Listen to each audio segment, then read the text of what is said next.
What's happening, people? Welcome back to the Red Room here on United View. And I know it's been a minute. We've been AFK, away from keyboard, for about 2 weeks, but we're back. It's your girl Mina, and obviously I'm always here, joined by the wonderful, the very unique Marcel.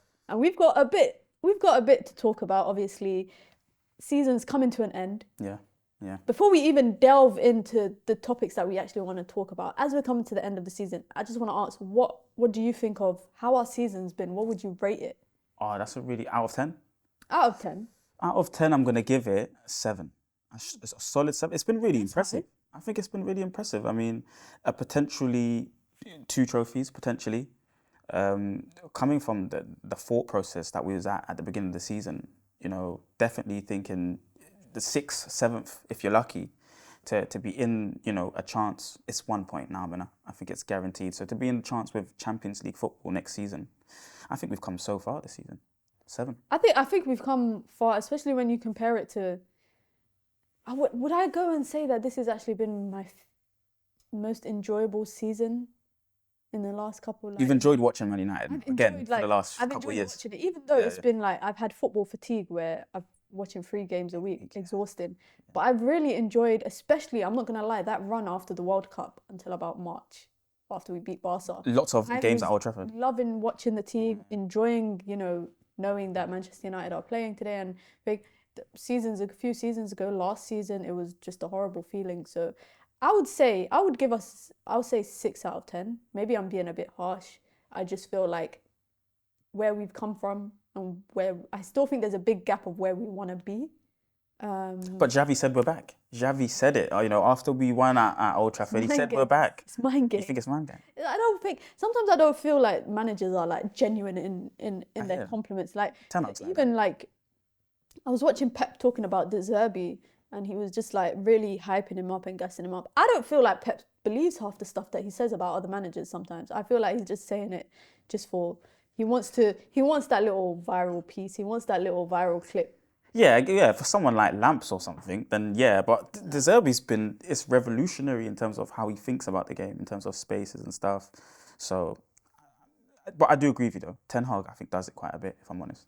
Ten Hag doesn't talk bad about people in the media, whether it's players, whether it's coaches, anybody you ask him about today. Today I can ask him about, you know, a warlord, and he wouldn't even say something bad, but he will just say something that's diplomatically correct. Give a very diplomatic answer, and that's him in a nutshell. You asked him about Harry Maguire, he gives a diplomatic answer. You asked him during the Ronaldo thing, you asked him about Ronaldo, he gives a diplomatic thing. Donny, he gives a diplomatic answer. That's just how he is. But I feel like we've still got a bit to. I feel like the gap of where we want to be, there's still quite a lot. I feel like a lot of it is riding on ownership, transfer windows. Obviously, now that the season's ending, it's my most, I wouldn't say miserable, but it's the one time of the year I don't look forward to. Why? And it's the transfer window. I don't look forward to it.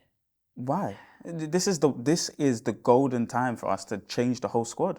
And last season we had a really good transfer window. Put it that way. We had a decent transfer window, but half of it was just us chasing De Jong through the streets of Barcelona. Yeah. Like literally trying to get his number in the streets, and he's ignoring us. Yeah. The reason why I don't like the transfer window is just because of social media and like content and all of that kind of stuff. It's just so much to consume, so much like clickbait, so much in the nose, ITKs, if you know what that means. So much like just people trying to be the first to break news. And, you know, today I could tweet, I could tweet Neymar to United. Here we go.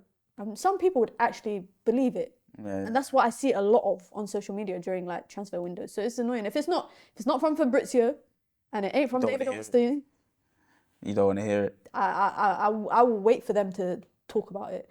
But on that topic, we're just going to go straight in because we've got Chelsea tomorrow. Yes. We've got Fulham, you know, on Sunday. 2 home games, and we just need 1 point. It's guaranteed, I think, at this point. We're definitely going to get it. If it's not Chelsea, which, by the way, I think our head-to-head with Chelsea is quite even. I think we generally win our games at home and they win theirs at home as well. But the draws are quite even as well. I think it might even be dead even. But we should get it against Chelsea. Should be a draw against Chelsea. Madueke, I haven't seen him. He's been missing. Raheem Sterling, I haven't seen him perform in ages. I think Bashilio is injured. Fafana ain't seen him. They don't want to play for Lamps. I think we should be able to at least secure at home at 1 point. Champions League's here, man. 2 home games left. It's crazy because it's like you want it to be in your hands. You never want to have to rely on another team to get a result for you. Yeah. And I think Newcastle dropped points. Yes. Liverpool obviously dropped points. So really top 3 could be, if we win both our games, which I'm going to always keep saying this. I did say a few weeks ago on the Full View, the last 4 games. We'll win all 4. Again, 12 we'll points. win in all 4. And I do stick by that. I just wouldn't go so far to be like, oh, it's guaranteed. Just because of our performances of recent, they've not been convincing. How do you feel about us against Fulham? Because I remember in the Cup, Fulham was a difficult side until the red cards came. I was like 3 in 5 minutes, 2 in 5 minutes, whatever it was. Manager, 2 players. It depends, innit? I think it depends on if we have something to play for. Yeah. If we can get a point or 3 at Chelsea, I would like to see Fulham game. I would like to see players that we've not had the luxury of seeing. I want to see Palestri start. Yeah, that's I want to see maybe Zidane Iqbal, and I fully believe Ten Hag knows what's right. Yeah. What he's doing, he knows what's right.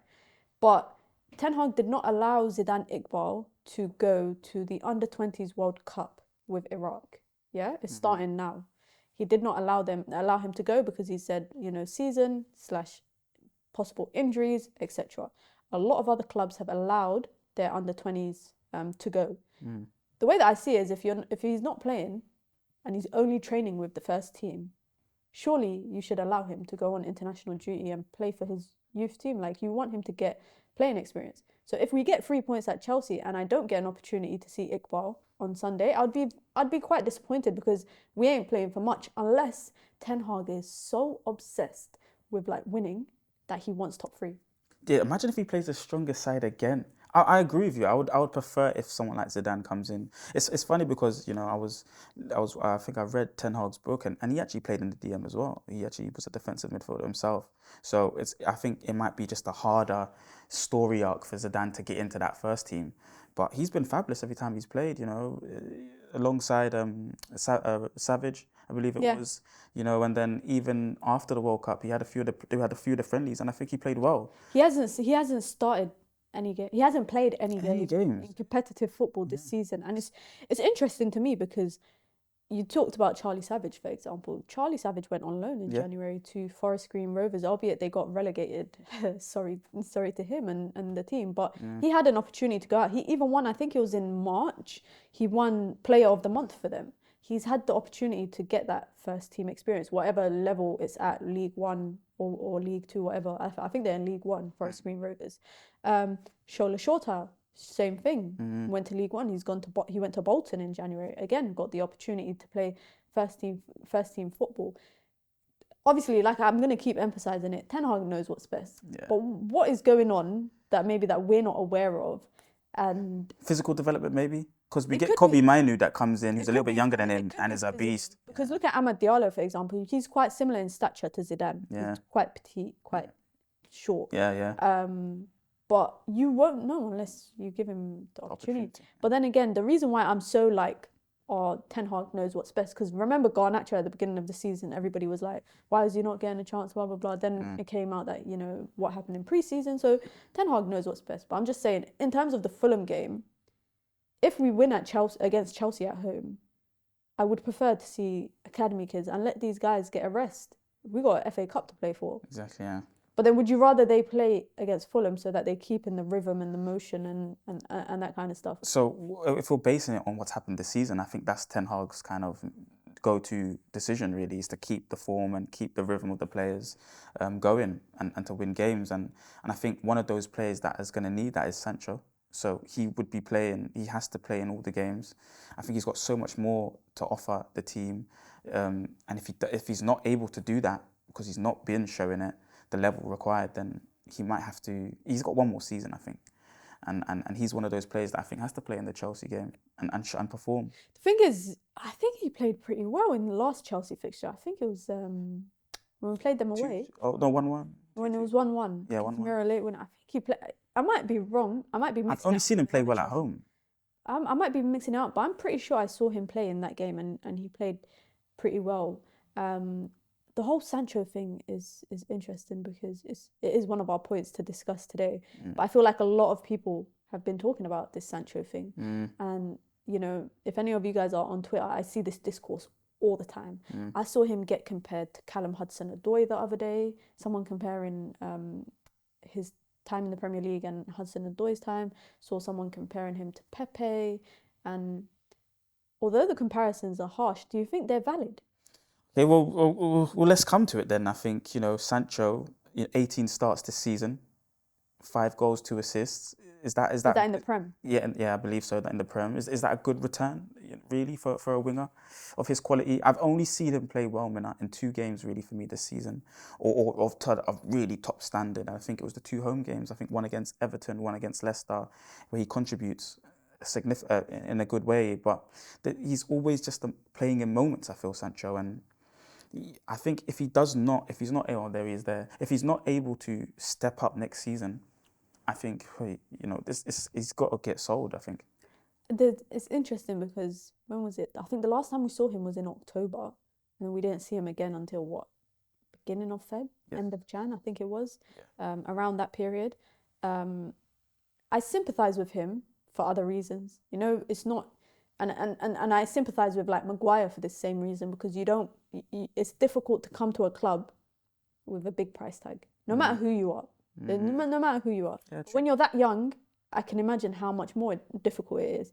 On top of that, the stature of the club that you're coming to, you know, the value of the club. This is a global team, global fan base, one of the biggest teams in the world. So all that added pressure at a young age is clearly taking a toll on him, because he had to take some time off to regroup and retrain. Obviously, things in his personal life that we might not be aware of.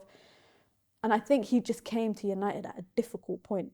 Because United itself, we were going through a rough patch. Oh, that season under Ralph, it was really... He came in from good form. He was at Borussia Dortmund the year before he joined. He was in great form. Obviously, playing alongside Erling Haaland, you're guaranteed getting at least 15 assists. Do you think that's what stifled him a little bit now this season, that he hasn't got that absolute machine goal scorer? No. Nah, because I'm not centered, in my opinion, I'm not centered on people's performances based on stats, on goals and assists. Okay. Because some things I think they cannot be measured. So the value that they bring to the team and what they provide during a match, it can't be measured. And if Sancho's having that kind of impact, like, I don't mind. Like, for example, sometimes when Anthony doesn't score or assist, I'm pleased with his performance sometimes because of other things that he's doing. And I would like to see that with Sancho. And I've seen it a few times, but I think he's just not been consistent, especially over the last 4 or 5 months. And it's definitely not easy, basically looking over your shoulder half the time, because Garnacho is breathing down his neck. Pellistri on the right-hand side. Ahmad's had brilliant, which you would know about. Anthony is the preferred. You know, you're fighting Rashford, your friend, for the left. Yeah. So it's definitely not easy.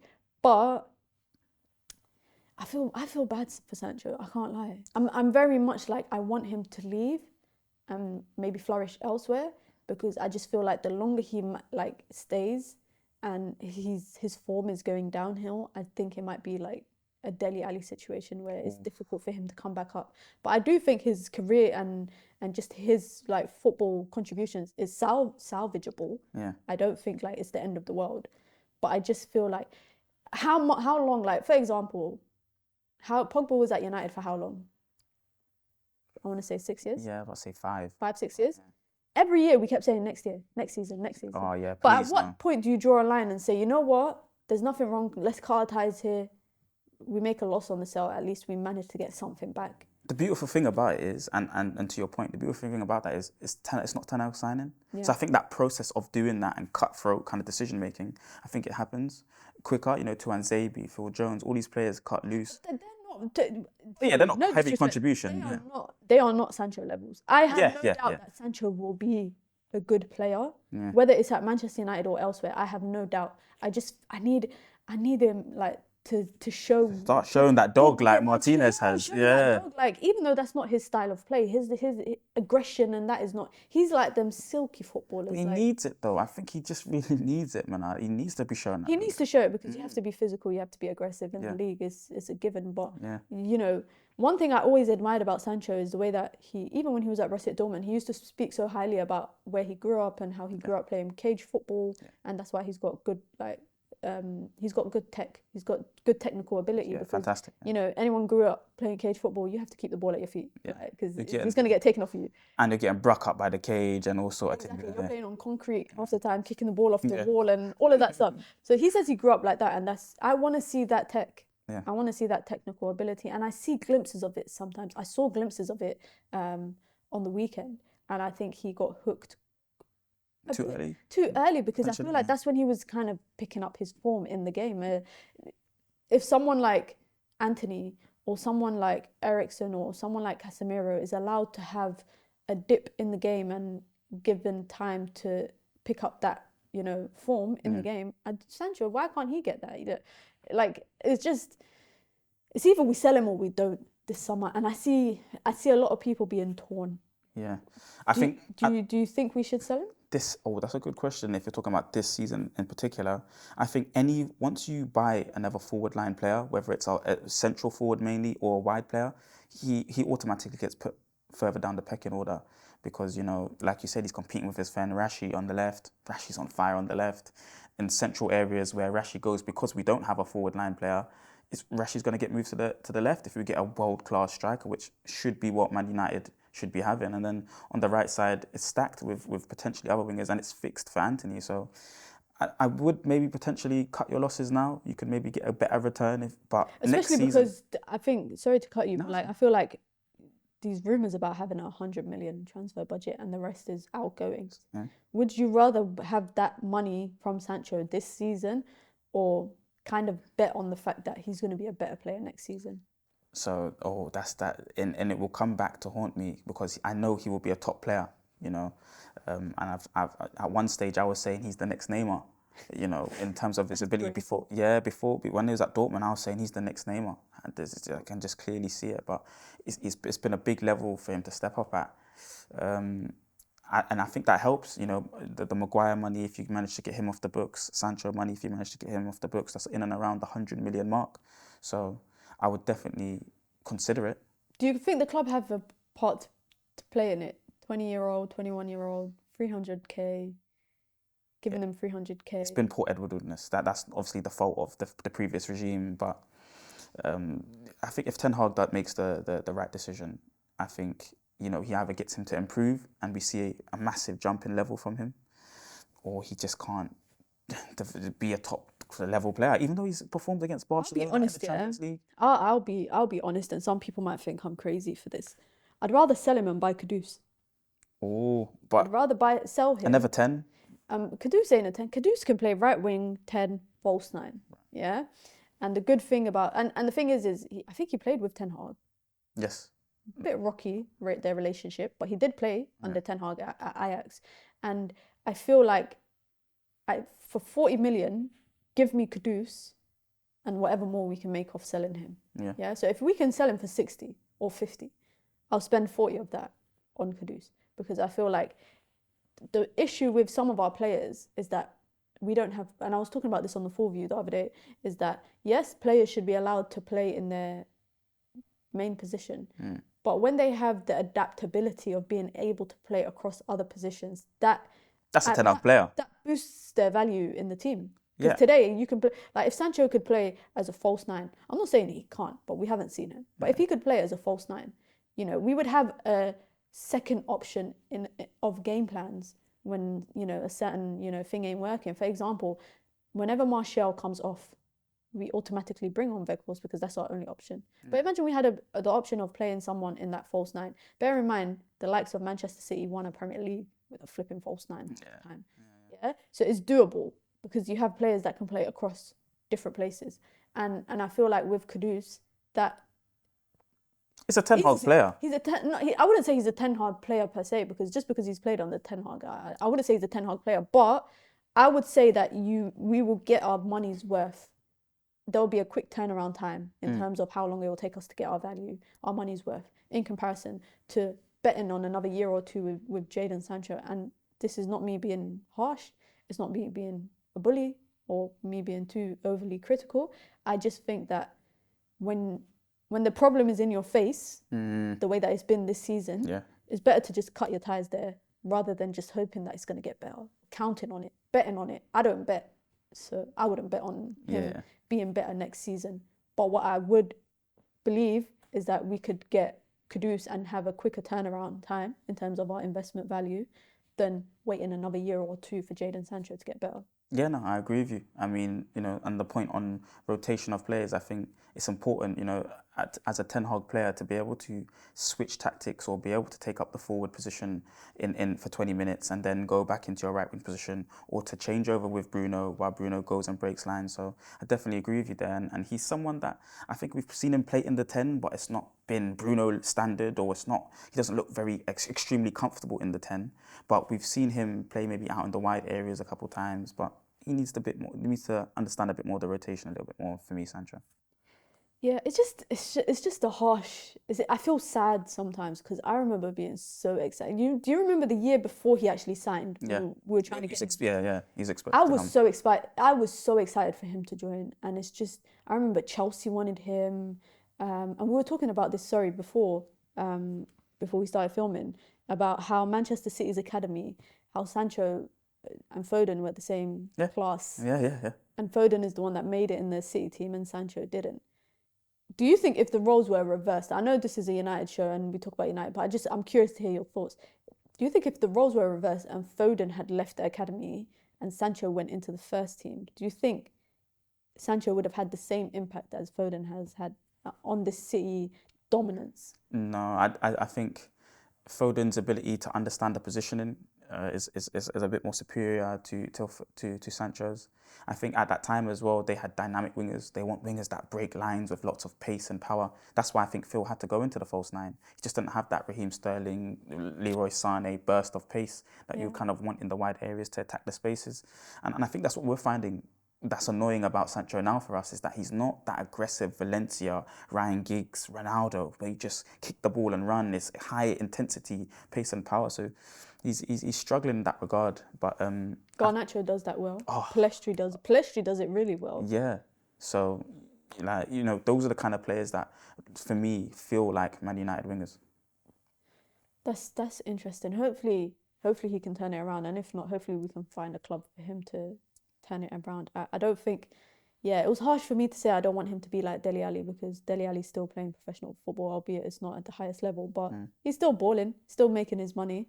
Not on Sancho's level though. 300k a week in Turkey, I think he's playing. He was on loan at Turkey originally from Everton, but he got what was it called? Not suspended, but they terminated his contract, and he's coming back to Everton. I think if they stay up. Obviously, that's the topic. So he'll be playing Championship football. He came from that level, isn't he? Yeah, he could be playing Championship football. But on that topic, we're going to just quickly slide over to the female side of Manchester. Yes. And I know a lot of people are going to be like, I don't watch women's football. I don't want to hear. It's fine if you don't watch women's football, but we're still allowed to talk about it. We're Man United channel. And you don't have to watch women's football to hear us talk about it, because I'll try, not dumb it down, but I'll try and make it as simple as possible. Manchester United women through to the Champions League. Are the best in the world. We're not there yet, but we're going to be playing with the best. Yeah, in the Champions League. The best of Europe. Yeah. We're going to be up against some of the best teams. PSG, Lyon. For the first time ever in Manchester United's existence. Sunday, funnily enough, is this 5-year anniversary. So Manchester United women was assembled in 2018. So it's their anniversary. I think it's 5 or 6 years of them being assembled. It's funny because their best achievement, their goal for the last 5 years has been Champions League football, and they finally got there. The difference with women's football is that whoever wins the WSL goes straight to group stages. Whoever comes second has to go through a qualifiers, and whoever comes third has to go through a qualifier as well, just at different stages. We're currently second, going into Saturday. Yes. Where we 1 point in it. 1 point in it. Now, I will say one thing. Go on. Because I'm a humble fan, is don't get your hopes up to win the WSL title. Because of Chelsea. Not just because of Chelsea, but because of who they're playing. They're playing Reading, who are fighting relegation. Not the greatest team. The last couple of results have been all right. Nah. It was 3-1 and 3-2. Yeah. Against 3-2's all right in the cup. I just saw Chelsea slap a team with 7 2 weeks ago. Chelsea are very capable of Yeah, doing they that to lower teams. But from a lot of people that I've spoken to, Manchester United women fans, they are happy with finishing second because it's an achievement. It's something that they've never done. It's the fact that they've got to a final, qualified for Champions League and finished second all in one season. The only next step next season is just to be above that, which is to win a title, win a trophy. We've got to get our contracts situation sorted and that kind of thing as well, and retain our best players. Who do you think's been a standout player this season for you? Standout player for me, easy, is Ona Battier. Anyone that knows me knows that I talk about her all the time. Yeah, I know. She's out of contract as well. I'm so sad because she's out of contract this summer. I'm hearing talks, obviously, in the journalism world. I'm hearing talks. I'm not going to say it because I don't know if I'm actually allowed to. Yeah. I'm hearing talks. Yeah, okay. But it's not just the season that she's had. She's a right back. So if anyone doesn't know, Ona Battier, right back, Spanish, 24 years old, Baller. has, I think, 16 assists this season, all competitions. She's got second most assists in the WSL. I think above her is a Chelsea player, or they're level. But second, like the most in defence. Most in defender. When, for example, Trent had a lot of assists, people were like, look at this, he's a fullback, blah, blah. This is unheard of in the WSL. And the fact that her contract's expiring in 30th of June, not just her, but Alicia Russo, she's one of the faces of... I was about to say, that's my goal, be my... Yeah, she's one of the faces of Manchester United, but she's also one of the faces of the Lionesses. And the interesting thing is, she and Leah Galton, one of my other favourite players, both have 10 goals this season in the WSL, and they're the only two in the top 5 goal scorers that have got them all with no penalties. Non-penalty goals, whatever you stats people like to call them, NXPG, whatever, they're non-penalty goals, whatever. Andy Cole knows about them. Huh? I said Andy Cole knows about those.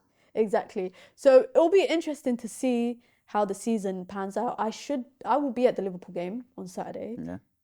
Hopefully we'll get the opportunity to talk to some of the players and the coach and everyone. But from the vibe that I get from just the manager and just the team, you know, they are very much like, it's not over until it's over. And they've to show that in the performance. I mean, Lucia Garcia, last moment of the game, baller, you know, collecting points for the team to keep the push for it. And so you can see it in the performance. I just wanted to talk though, I'd read something about Skinner and he had a situation like prior to this game. So for him to, you know, conduct himself in the way that he did and be able to make decisions in that kind of moment is very, very like profound, I think, for the team. And I'm amazed by the way that he was able to still be able to produce a side, make the right decisions, make the right calls. So I think he's a really, really good manager for this team. And I really hope that they're able to just go into next season with that kind of team mentality and faith and belief, even though they've had a few poor results in big games, like against Chelsea in the final, playing Mourinho, all that they would... Don't even talk about the final again, because that's going to make me so angry. But, like, I really love, like, we were talking about, you know, enjoying watching Man United play. It's the women's game as well that I'm really enjoying watching play. That's why I would encourage everyone to just, even if you don't like watching women's football, if you love Manchester United, you will love them on all levels. And I don't mean this in like a blackmail kind of way, but you know, if you love Manchester United, you should support the girls because they are Manchester United too. And it's funny what you mentioned about Skinner, because obviously without you guys, I wouldn't have the opportunity to cover the women team for United View. And because of that, I get invited to the press conferences, I get invited to the games. We went to the final, me and Josh. Josh walks so fast, that guy, like he's like Sonic. That's how quick. I want to see how fast he runs. If he walks there's a race. DJ and me are racing, so put Josh in there. So we'll put Josh in it, because if Josh runs the way that he walks, he's beaten all of you guys. I remember that day in Wembley, I had my backpack, everything. He's got his equipment and he's still walking faster than me. Like he's still... The big rucksack on the side. It's like he's going like this, Naruto.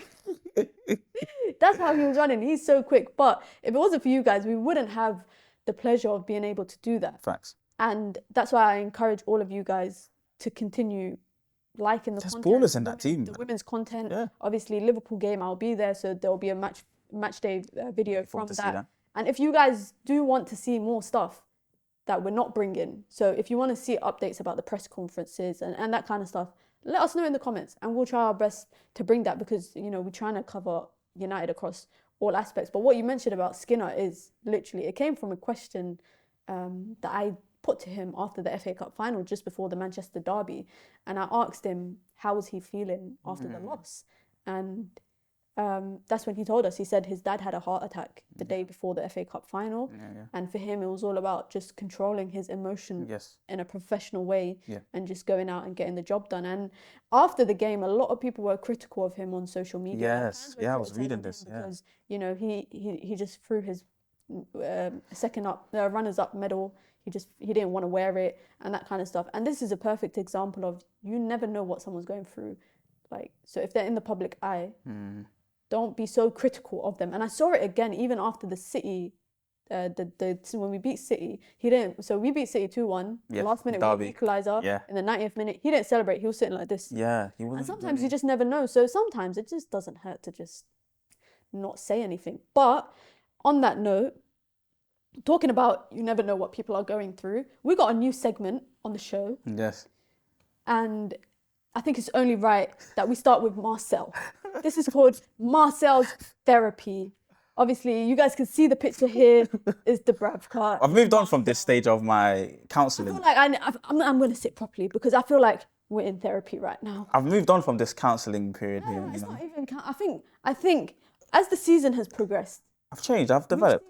You've developed. You've changed. We've seen multiple examples of Marcel. So I'm just going to put on my imaginary glasses. Guys, give me a second. If you guys are watching, I'm wearing glasses right now. Yeah. Josh will put it on or something. My imaginary notebook and pen, and I'm Marcel's therapist. So Marcel, speak to me. What's been bothering you? Nothing's been bothering me now. I feel like I've come to a new place in my life with the David De Gea-ness. I've accepted his place now within the club for next season, of course.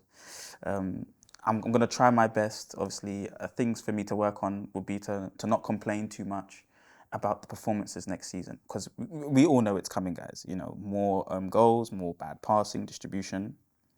I would just like to, we were just talking about the women's game, so I'd like to congratulate Earps on her Golden Glove and her distribution throughout the season. This season, it's been spectacular.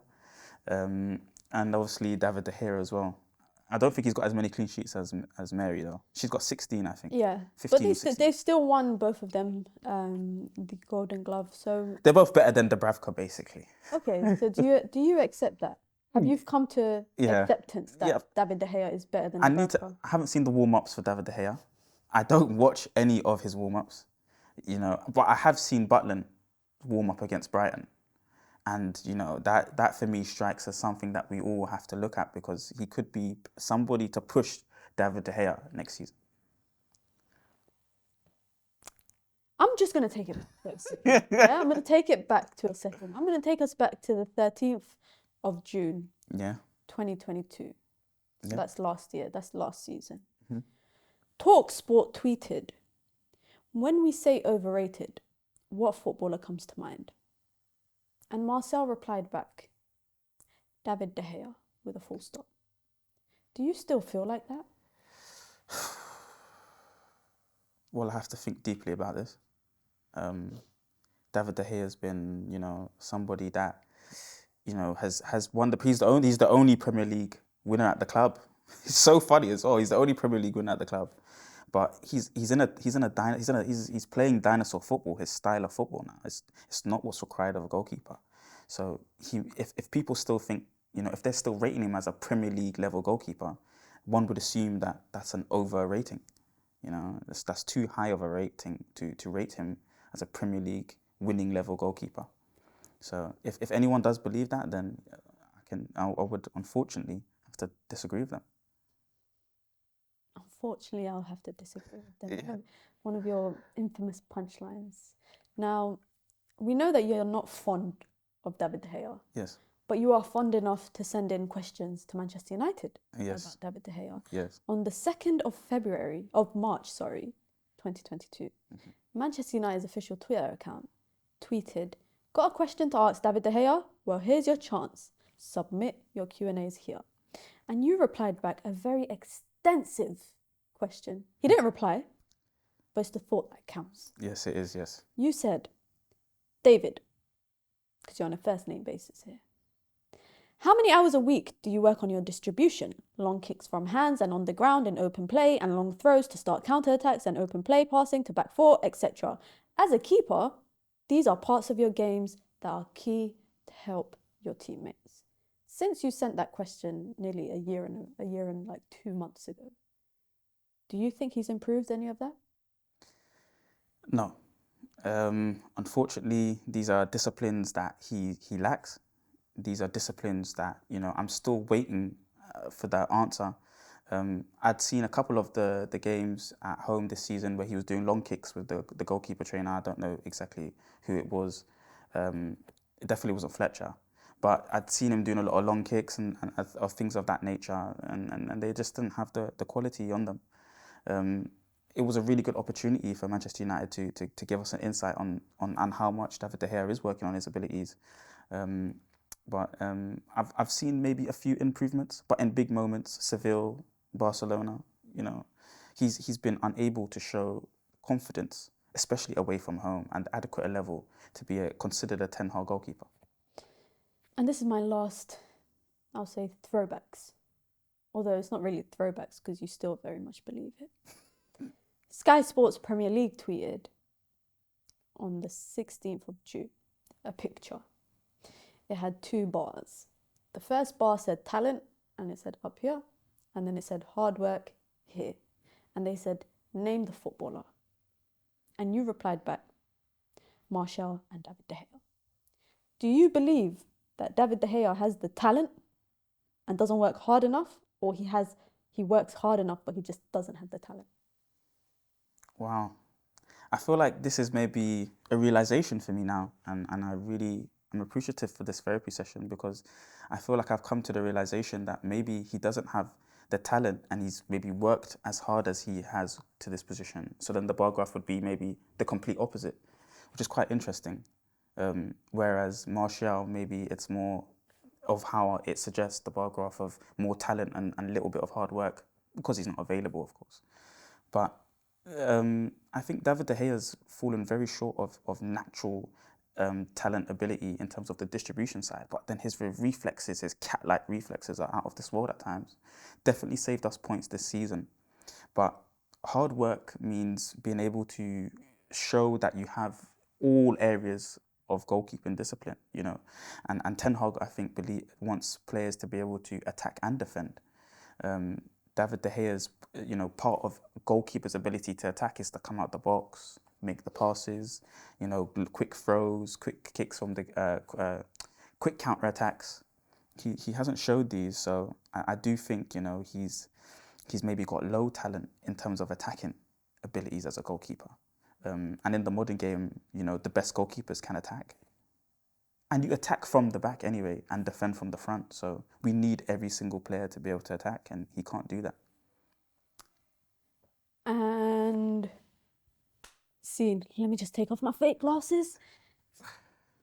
Okay, thank you. This David De Gea thing, yeah, it's crazy, because obviously when I was looking for receipts for this segment, I was just thinking this guy's had this agenda. It's not an agenda at this point, because it's something that you've believed for obviously a bit of time now. Mm-hmm. And I would have thought your opinion might have changed given the season that David De Gea has had. He's had some blunders. Yes. Yeah. But he saved us points. But he's saved us some points as well. And, Golden Glove. I can't even remember the last time he won the Golden Glove. Yeah. Or a Manchester United keeper won the Golden Glove. But we all know where Marcel stands on that. I'm hoping that therapy session was something a bit light-hearted that can kind of take his stress away, because I know he's been a bit stressed about the fact that David De Gea might still be our goalkeeper next season, and he's been losing sleep over it. 2 hours a night. 2 hours. And on that note, last but not least, is never a red room without Marcel's questions. Yes. So I know you're going to ask me a question. Yes. And I'm ready for it, so you can throw it at me. Thank you very much. I've been seeing, I think we mentioned it earlier about wingers. I've been seeing, obviously, on the internet, the world around us, that potentially a Neymar Jr. Could be on the wish list for Manchester United. We all know who Neymar is, a fantastic player, a world-class player, but also his colleague from PSG, Mbappe, has been someone a couple months ago was somebody that also spoke about. So my question to you, Mina, and anyone in the comments as well, and everyone, in fact, in the comments, is who would you rather? Who would you rather, Mbappe or Neymar for Manchester United? It's like saying, yeah, what would you rather, a private jet, your own private jet, or your own island? I'm not getting neither of them. So why does it matter what I would prefer? Because we ain't getting Neymar and we ain't getting Mbappe. No, Mbappe is very possible, man. It's not going to happen. Come on, be realistic, guys. It's not going to happen. If Qatari money comes and Sheikh Jassim, the first thing he's going to think You is think he that's wants not the gonna best be- of the best. You think that's not going to be red flag number one to UEFA and whatnot? The fact that we're doing business with PSG when Qataris own us and Qataris own them. You think that's not a big red flag? It's like a United shirt. It's a big red flag. Like, it don't make sense. Like, come on. And United have to be smart enough to stay away from doing deals with PSG, especially of that level. Because if Qataris come in, I'm sure they'll have to have their due diligence done on them and make sure that there's no conflict of interest between the Qatari Sports Investment and the Qatari Investment Bank, who's the one that wants to buy us, versus the people that own PSG. Obviously, Qatari Investment Bank fund QSI. So now we're going to go and buy a player from PSG. That don't make sense. So isn't it a similar, and I'm not 100% sure, isn't it a similar thing with the RB group? Red Bull, sorry, with the Red Bull group? I'm not familiar with RB Leipzig and RB Salzburg, but one thing I do know is that they are two different entities. They sell they sell to each other, but they are two different teams because they compete in similar tournaments, so they cannot be owned by the same owners. For example, the Abu Dhabi owners that own City have just bought a team in like Brazil or something. They could never come and buy any team in the big clubs in Europe because, you know, your teams are competing in the same competitions. That's a conflict of interest. So that's why that rule exists. It's not the same with RB Leipzig. Funnily enough, though, Abramovich is currently being investigated for his involvement with Vitesse, the Dutch team. Because I don't know if you guys remember when Abramovich used to own Chelsea, a lot of Chelsea players used to go out on loan to Vitesse in the Dutch league. And people always used to say, like, I promise you, there's not a Chelsea player from their academy that's not gone on loan to Vitesse at some point in their career. And people used to say that Abramovich and the owner were friends, which is why they used to do a lot of loan deals. But now it's actually coming out that he's being investigated for his involvement in Vitesse, because then that would be conflict. So in an ideal world, give me Mbappe. I'll take Mbappe. Give me Mbappe. And I'm glad that you said Mbappe. Why? Do people say Neymar instead? Well, I just think Neymar's not the right kind of player to join Manchester United. And in terms of egos and being proactive, I think maybe even Mbappe won't be the Neither level. of them. I wouldn't want either of them in terms of like ego. But if you're talking about football quality, give me Mbappe. Give me either of them. I wouldn't mind. But longevity, Mbappe. How much does it cost to bring either one of them to How the much? club, Mbappe? in your opinion? Well, in an ideal world, I'll say like 200 million. But I know that I'm not living in an ideal world. This is a messed up world that we live in. So it's never going to be 200 million. I think they didn't even buy him for that. I wouldn't be surprised if Mbappe was ever to be sold, if he was to be sold for like 400 million or an undisclosed fee because they don't want to disclose it for whatever reason. Like, do you really think I believe Haaland went for 50, 60 million? Absolutely not. I do not believe that. Yeah. Because a lot of it apparently was it gets paid for ways, like agent fees, and his dad made like 30 million from the sale and whatnot. So in bulk, in total, he was worth more than that 50, 60 million that they're saying that he was. Don't you think, that could be a similar thing like you were saying before in terms of how we do, but that could just be an issue, right? We get deals done differently and agents are paid, and then the price for Mbappe is only 150 mil, but overall with the whole package it's 250. I just don't want the hoo-ha that comes with all of it. He's gonna go down as one of the best of this generation. He'll probably be the best of this generation. Facts. Every generation got the best. He's probably gonna be the best. Yeah. But I can't see him, like I see him going to Madrid. I don't know what it is. Even though they had that little fallout last year, I see him going to Madrid. I think Haaland might, weirdly enough. I think it's either one or. It's one or the other that goes to Madrid, Haaland or Mbappe. Yeah. And that's the thing. Sorry, like we need to go back to being that team where, young people are saying, I see myself going to Manchester United. I want to go to Manchester United. For far too long, we've been like mediocre. That only comes from winning the biggest trophies, Champions Leagues, Premier Leagues, which the noisy neighbours right now are pushing for. What's your predictions for Chelsea and Fulham? Oh, well, Chelsea would be nice for a draw. I think our head-to-head and the matches against each other is very, very difficult. It's very, very tight games usually. And then Fulham was a difficult fixture as well, you know, outside of the red cards and the situations that happened. But it's the last game of the season and it's at home and they're both at home. So 2 positive results. I think I predicted 10 points or 7 points, one of the two. So I did predict a draw against Chelsea and I'll stay with that, but a win against Fulham. I'm going for a win, both of them. W's W's only. W W season. W season. Only W's here. Like my W name's season. Winner. Winner. Marcel Mina. Winner.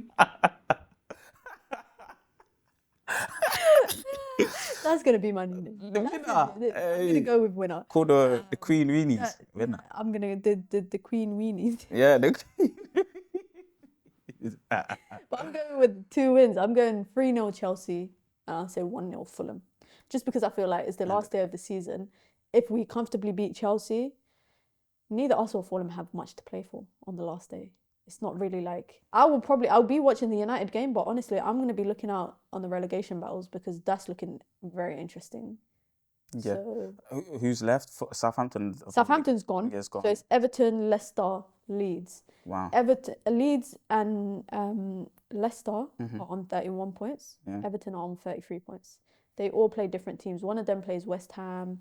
Another one plays Chelsea. Like they've all, one plays Spurs. Like Leeds they've need all to go got down. different teams. I want Leeds to go down, Yes. and out of the other 2, Everton and Leicester, I don't know. Like, I don't want Everton to go down because Michael Keane plays for them, and he came from United Academy. Yeah. So I don't want them to go down for that reason. And also, they are one of the founding members of English football. Yeah. Leicester, I don't want them to go down just because they're that team that won the Premier League when their odds were like 5,000 to 1. Yeah. Like, it just shows you how like bad management can just...